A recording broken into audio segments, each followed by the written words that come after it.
Good morning student. बच्चों आज हम एनसीईआरटी क्लास 10 का मैथमेटिक्स न्यू सिलेबस बताएंगे। बच्चों ये कोरोना महामारी के चलते आपका 30% सिलेबस आपको माध्यमिक परिषद बोर्ड वालों ने लेस कर दिया है।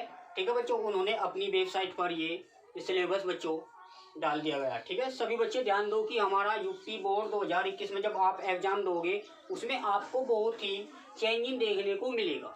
ठीक है बच्चों, तो सभी स्टूडेंट अपनी एनसीईआरटी बुक निकाल करके साथ साथ कौन से चैप्टर आपको पढ़ने हैं कौन से नहीं पढ़ने हैं आपको साथ साथ टिक करते रहना चाहिए। ठीक है बच्चों, जब आप एग्जाम बोर्ड देने जाओगे आपको 70 मार्क्स की लिखित परीक्षा आपको देनी होगी। ये आपका रिटन एग्जाम है, बोर्ड परीक्षा। और 30% बच्चों आपका कॉलेज प्रोवाइड करेगा, वो आपको प्रोजेक्ट वर्क या इंटरनल मार्क के अकॉर्डिंग। ठीक है बच्चों, तो टोटल मार्क्स कितना हुआ बच्चों भाई 70 प्लस के 30, ये आपका 100 मार्क्स। अब इसका बच्चों पासिंग मार्क है जो मिनिमम न्यूनतम उत्तीर्णांक है बच्चों 23 नंबर, जो आपको 70 यानी 70 जो आपको बोर्ड एग्जाम में जाना है उसमें लाने आपको 23, उसका पासिंग मार्क 23 यानी 70 मार्क्स में से आपको 23 मार्क्स लाने ही लाने हैं। ठीक है बच्चों, अब 30 जो नंबर में कॉलेज प्रोवाइड करेगा तो आप ध्यान रखना उसमें से आपको 10 नंबर पास होने के लिए और मैक्सिमम आप यानी 100 में से आप कितने भी ला सकते हो। ठीक है बच्चों, बेटर ये है कि हम 90 प्लस गेन करें। ठीक है बच्चों, अब बच्चों सभी स्टूडेंट जानते हैं कि हमारी जो एनसीईआरटी बुक्स है उसमें टोटल जो चैप्टर है वे 15 है, कंप्लीट सॉल्यूशन। ठीक है बच्चों, अब की बार क्या है नहीं बच्चों, इस साल 2021 में जब एग्जाम दोगे इसमें थोड़ा सा कुछ टॉपिक या चैप्टर या टॉपिक हटाए गए हैं, उसको आप मार्क कर लेना। तो सबसे पहले प्यारे बच्चों जो चैप्टर है हमारा ये वास्तविक संख्या होता है। अब वास्तविक संख्या को हम क्या बोल सकते हैं बच्चों, रियल नंबर। सेकंड जो चैप्टर है आपका पॉलिनोमियल, इसको हम बहुपद भी बोल सकते हैं। थर्ड चैप्टर क्या है बच्चों, दो या यहाँ पे देखो बच्चों दो चर वाले रैखिक समीकरण या linear equation of two variable, ये चैप्टर आपका थर्ड है। इसके बाद बच्चों बात करते हैं चैप्टर नंबर 5 यानी बच्चों समांतर श्रेणी, इसको आप अर्थमेटिक प्रोग्रेशन भी कह सकते हैं, शॉर्ट फॉर्म में आप एबीवी पुकार सकते हैं। चैप्टर नंबर 6 की बात करते हैं बच्चों, यहाँ पे ट्राइंगल है, इसको हम त्रिभुज करते हैं। और यहाँ पे क्वेश्चन चैप्टर नंबर 7 है, इसको आप निर्देशांक ज्यामिति को बच्चों ज्योमेट्रिक भी कह सकते हैं। इसके बाद चैप्टर नंबर बच्चों 8 है त्रिकोणमितीय का परिचय यानी बच्चों introduction of trigonometry and application of trigonometry, ये चैप्टर बच्चों 8 और 9 है। इसके बाद चैप्टर नंबर 10 बात करते हैं, ये चैप्टर आपका सर्किल, इसको हम वृत्त के नाम से भी पुकार सकते हैं। ठीक है बच्चों, चैप्टर नंबर 11 है रचनाएं, इसको आप दूसरे नाम से यानी बच्चों कंस्ट्रक्शन भी कह सकते हैं।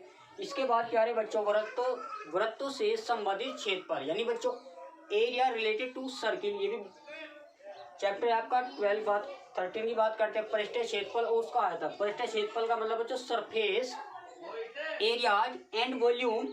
इसके बाद सांख्यिकी स्टैटिक्स की बात करते हैं और ये आपका प्रोबेबिलिटी है। ठीक है बच्चों, ये तो बच्चों आपका कंप्लीट चैप्टर है जो आपका एनसीईआरटी का कंप्लीट चैप्टर है जो आपके पिछले साल से चलता आ रहा है। ठीक है बच्चों, अब ध्यान रखना अगले साल क्या चेंजिंग हुआ है, यानी 2021 में आप एग्जाम दोगे बच्चों यूपी बोर्ड वाले, हटाए गए चैप्टर या उनके कुछ पार्ट, तो सभी बच्चे ध्यान दो। उसमें चैप्टर नंबर 2 यानी बहुपद आपका कैंसिल है, इसमें देखना बच्चों क्या क्या डिलीट किया हुआ है।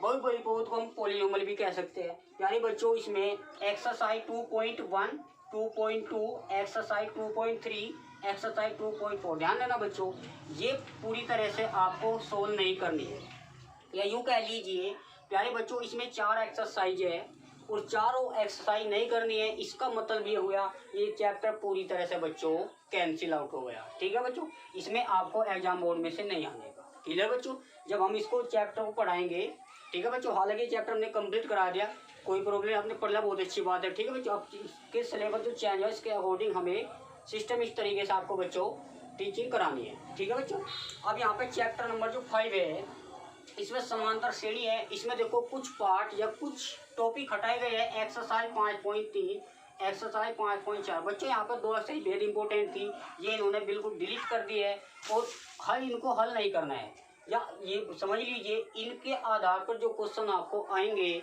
उनको भी सोल्व नहीं करना है, चाहे वो एग्जाम्पल हो चाहे वो पर्सन हो सकते हैं। ठीक है बच्चों, अब चैप्टर नंबर आपका 8 की बात करें, ट्रिग्नोमेट्री फलन, यानी बच्चों इसमें ट्रिग्नोमेट्री फंक्शन में क्या हटाया गया है, sine square theta plus cos square theta बराबर 1। इसका पहले प्रूफ भी आ जाता था, अब वो प्रूफ नहीं आने वाला। और बच्चों इस फॉर्मूलाज के आधार पर, या यूँ कह लीजिए इस सर समीका के आधार पर आपको ना तो कोई एग्जाम में देखने को मिलेगा, ना ही कोई प्रॉब्लम यानी कोई पर्सन। ठीक है बच्चों, याद रखना। और एक्सरसाइज 8.4 में क्वेश्चन नंबर 5 के सभी पार्ट, जितने भी क्वेश्चन नंबर 5 के सभी पार्ट है वे बिल्कुल नहीं करने हैं, बाकी सभी बच्चे आपको सोल्व करना है। तो ट्रिग्नोमेट्री बच्चों बहुत ही कम हटाया गया है, तो याद रखना इसमें sine square theta plus cos square theta इसका प्रूफ नहीं है, और इसमें बेस्ड ऑन क्वेश्चन आपको एग्जाम बोर्ड में देखने को नहीं मिले। ठीक है बच्चों, इसके बाद चैप्टर नंबर 10 है। चैप्टर नंबर 10 बच्चों ये भी मान के चलो कंप्लीट ही चैप्टर यहाँ से खत्म कर दिया है। ठीक है बच्चों, अब ध्यान देना प्यारे बच्चों, ये भी मान लीजिए चैप्टर खत्म है। और इसके बाद चैप्टर नंबर 10 सर्किल है। बच्चों सर्किल में 2 थ्योरम है, आपको बता देंगे। ठीक है, थ्योरम 1 थ्योरम 2 का प्रूफ नहीं करना है और ना ही उनका रिजल्ट याद करना है। ठीक है बच्चों, एक्सरसाइज 10.1 है 10.2 हमारे यहाँ चैप्टर में, यानी सर्किल जो चैप्टर है 2 एक्सरसाइज है, तो 10.1 10.2 इसमें क्वेश्चन नंबर 4 हल नहीं करना, बाकी 4 से अलावा आपको सोल्व करना है। ठीक है बच्चों, क्वेश्चन नंबर 10 यानी एक्सरसाइज 10.2 में क्वेश्चन नंबर 2 3 4 8 9 10 11 12 13 ये भी बिल्कुल सोल्व नहीं करने हैं। ठीक है बच्चों, और इनके आधार पर जो क्वेश्चन आपको एग्जाम्पल में देखे उनको भी आपको हल नहीं करना है। ठीक है बच्चों, अब चैप्टर नंबर 15 है, ध्यान रखना यहाँ पे बच्चों चैप्टर नंबर 15 में नाम मात्र को थोड़ा सा मैं चेंज किया हुआ है, ध्यान रखना बच्चों। प्रोबेबिलिटी एक्सरसाइज 15.1, हालांकि इसमें एक एक्सरसाइज है, पर इसमें क्या है, एक तो जिनकी थ्योरेटिकल परिभाषा बिल्कुल पेपर में नहीं आने की, एकल बंटन यानी बच्चों सिंगल डिस्ट्रीब्यूशन पर आधारित क्वेश्चन आपको एग्जाम बोर्ड में देखने को नहीं मिलेगा। ठीक है बच्चों, और ये बहुत ही सिंपल छोटा सा चैप्टर है, इसको पढ़ लेना, कोई प्रॉब्लम अच्छी बात है।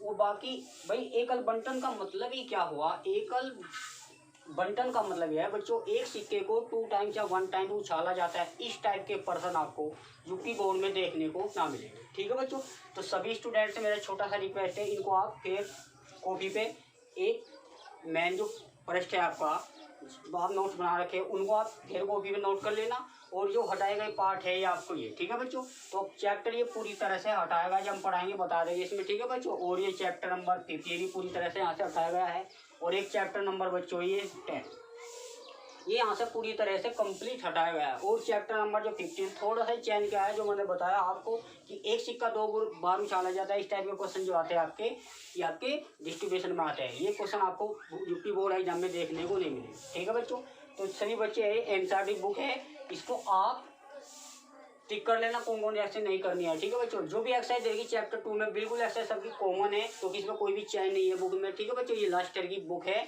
वो सब सिलेबस ये कंप्लीट आपको बताएगा, कौन कौन से पार्ट यहाँ से डिलीट किए हुए हैं या बच्चों हटाए गए हैं वो आपको यहाँ पे मेंशन कर रखा है। ठीक है बच्चों, तो इसको आप थोड़ा सा मेंशन कर लेना। ठीक है बच्चों, यहाँ के लिए अब तक इतना ही, तो जय हिंद जय भारत। ठीक है, मिलते हैं बच्चों नेक्स्ट सेशन।